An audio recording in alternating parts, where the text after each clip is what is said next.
দর্শক, এই মুহূর্তে নেত্রকোনা ও দিনাজপুরের পেট্রোল পাম্পে আছেন আমাদের সহকর্মীরা। আমরা সরাসরি চলে যাচ্ছি তাদের কাছে। দর্শক, শুরুতেই যাচ্ছি নেত্রকোনায়। সেখানে আছেন সহকর্মী জাহাঙ্গীর আলম। তিনি জানাচ্ছেন সেখানকার ফিলিং স্টেশনগুলোর সবশেষ অবস্থা।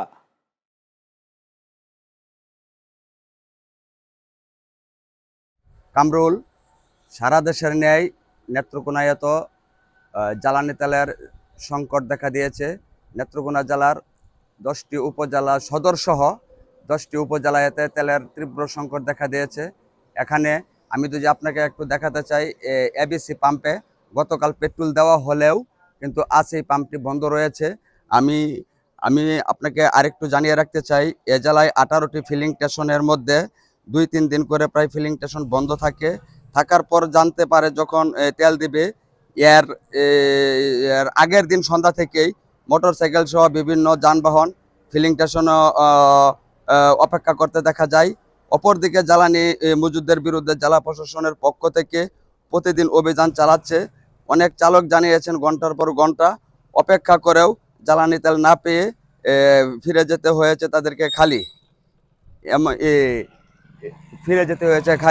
এদিকে আমি যদি আপনাকে আরেকটু জানিয়ে রাখতে চাই, নেত্রকোনা জেলা যেহেতু হারভেস্টিং এলাকা, এ জেলায় আপনার এখন বুড়ো ধান কর্তন শুরু হয়েছে। এখানে হারভেস্টার মেশিনের প্রতিনিয়ত আপনার ওই ডিজেলের প্রয়োজন হচ্ছে। তাই কৃষকরা পাম্পে ঘুরে ডিজেল না পাওয়ারও খুব প্রকাশ করছে। এটি জানিয়েছেন আমাদের হাওড় অঞ্চলের কৃষকরা। আজ থেকে ফুয়েল কাটের মাধ্যমে জেলায় কয়েকটি ফিলিং স্টেশনে তেল দেওয়া শুরু হয়েছে। এই ছিল নেত্রকোনা থেকে সর্বশেষ জ্বালানি তেলের তথ্য। ধন্যবাদ জাহাঙ্গীর।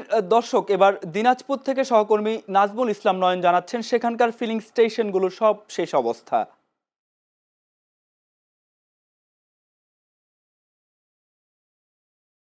জি কামরুল, আপনি যেমনটি বলছিলেন, বর্তমান বহির্বিশ্বের অস্থিরতার কারণে দেশে তেল একটি জাতীয় সংকটে পরিণত হয়েছে। আমরা দিনাজপুরে যেখানে দাঁড়িয়ে আছি, এই জেলায় প্রায় 95টি তেল পাম্প রয়েছে। তার মধ্যে প্রায় 17টির মতো শহর ঘোষিত এবং শহরের সঙ্গে লাগিয়ে। আমরা যদি আপনাকে একটু দেখাতে চাই, পেট্রোল পাম্পগুলোতে যানবাহনের দীর্ঘ সারি, ভোগান্তির কোথাও কোথাও সংঘর্ষ আমরা দেখেছি।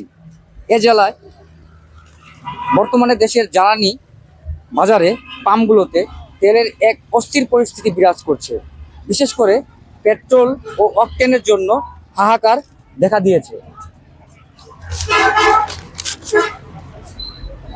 অনেকেই সংকটের মূল কারণ বলছেন মধ্যপ্রাচ্যের অস্থিরতা বা আন্তর্জাতিক বাজারে দাম বাড়ার সুযোগে সাধারণ মানুষ প্রয়োজনে অতিরিক্ত তেল কিনে রাখা, আবার কোথাও কোথাও অবৈধ মজুদ ব্যবসায়ীদের সিন্ডিকেট বেশি লাভের আশায় তেল মজুদ করে বাজারে কৃত্রিম সংকট তৈরি করছে।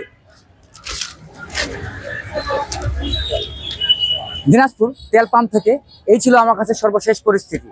কামরুল।